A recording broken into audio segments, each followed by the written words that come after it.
I want to start this video off by saying the fastest mile I have ever ran was in high school, and it was a 4:56. And I haven't broken 5 minutes since that day.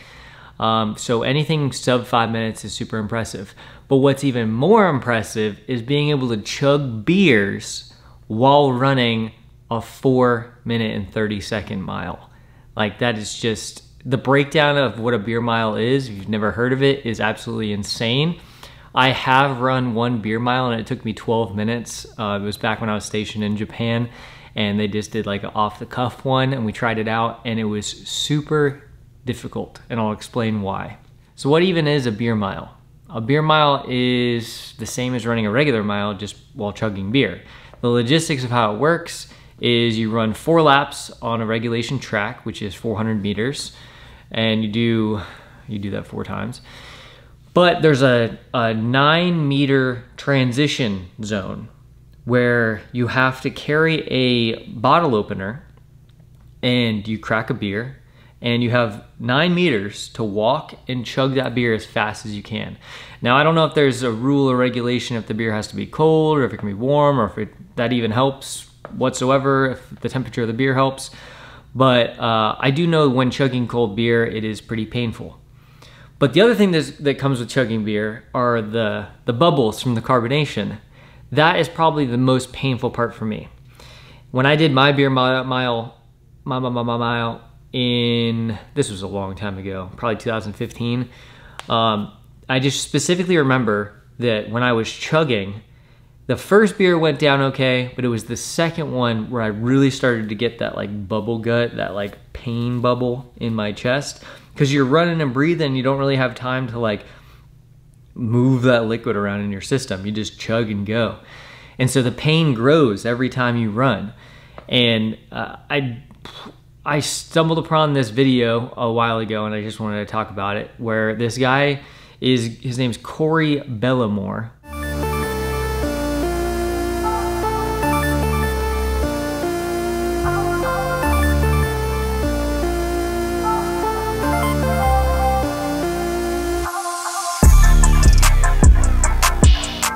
He's from Canada. He's a professional runner from Canada. I think his fastest mile without chugging beer is a 3:57, which is just insane. I mean, that's a minute faster than my fastest mile. So he was basically done with his last lap before I even started my last lap. Anyway, this guy's a professional runner, and I guess he goes to these events, and he has the current world record, but in this specific video, he was trying to break his record of, I think it was like 4 minutes and 27 seconds or something like that. But there's some interesting stuff that happens that makes this even more impressive than just running a mile in 4 minutes and 30 seconds. So you go through the logistics, you line up, you have your can opener or bottle opener ready, and they say ready, set, go. You crack open the first beer and you go. Within the first like 10 meters, somebody falls. And you don't think anything of it. You think, oh man, this guy just tripped, he fell. But what people fail to realize, and myself included in the beginning of this video, is he fell because he stepped on the back of Corey Bellamore's shoe. And in doing so, he removed Corey Bellamore's shoe from his foot. So within the first 10 meters, the guy who's going to run, you already know he ran a 4-minute and 30-second beer mile. He's going to do that with one shoe missing. So this guy has a sock on one foot and a shoe on the other foot at 10 meters into this mile that he has to run. And I mean, kudos to this guy, because he has the confidence, and like, he knows, I mean, obviously he knows he's a runner, and he knows once they say go, there's no like get backs, there's no restarts, whatever the case is. Once you're going, you're going. And so this guy just says, screw it. And he just keeps running with this shoe missing. And I thought that was just super like, damn, that's impressive. And it was one of those videos where you're watching it and you're like, something's wrong with his foot. And then you hear the announcers bring it up like on the last lap, because nobody noticed it until like way later in the mile. I'm sure he noticed it right away, obviously. But he continues to run without a shoe and just continues to push through. And he gets to that second lap and he cracks open another beer, starts chugging it, gets through that little transition zone and keeps going. Then he gets to the third lap and obviously the fourth lap, and that's where they bring up the shoe.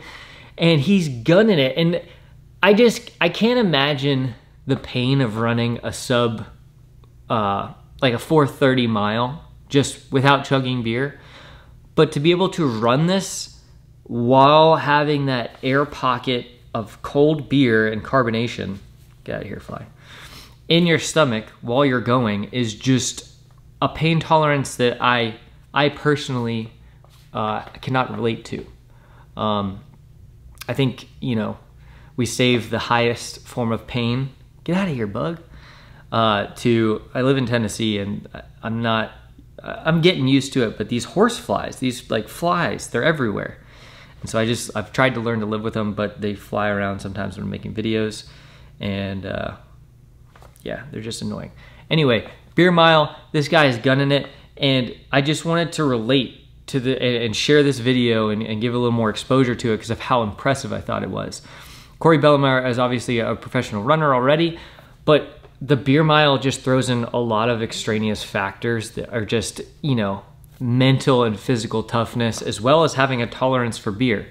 And so, again, I just wanted to shine some light on this video. If you didn't know what a beer mile was, now you do. For all my military enthusiasts out there, or followers out there, or veterans, I think this video will really impress you because we've all done that thing where you stay up late and you have a night of drinking and then you go to PT in the morning.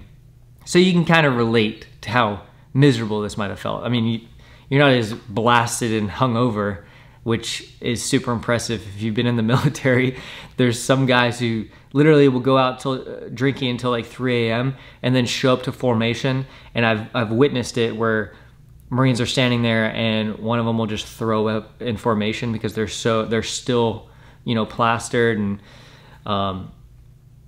yeah, it's just one of those things that you have to be there to experience it. And I know some of you know what I'm talking about when I bring that up. So you can kind of relate if you're feeling hungover. But drinking and running, that's all I'm getting at. That's the combination of the two. But chugging cold beer and running a 4-minute and 30-second mile is just super impressive. Corey, shout out to you. I don't know you personally, but I just wanted to give you a little credit because I think it personally is super impressive.